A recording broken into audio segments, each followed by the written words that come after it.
Hi, welcome to Harmony with Su-Lynn. In this three-part tutorial, I'll show you how to generate two types of master controllers for character rigs. There are two approaches to creating master controllers, wizards and scripting. In this tutorial, we will cover wizards, which are user-friendly dialogues that allow you to create master controller widgets that are displayed in the camera view.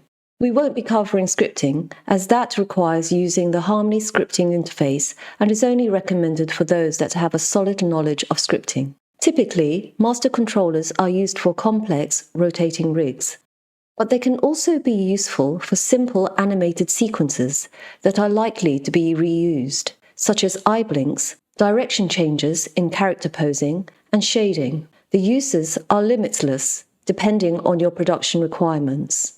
Master controllers are essentially cleanup tools that make it easy for animators to manipulate rigs and objects in a consistent way, staying accurate to the character design and on model.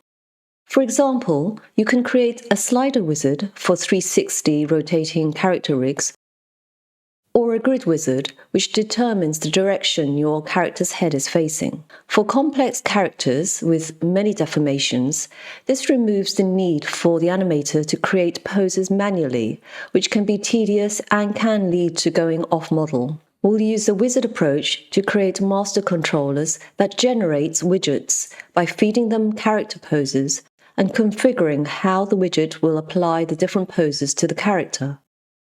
In part 2, I'll show you how to create a slider wizard. In part 3, I'll show you how to create a grid wizard.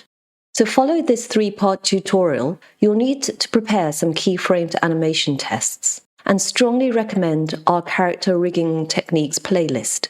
And I'll pin a link to the comments below. See you in part 2, where we'll create a slider wizard. Thanks for watching. See you next time.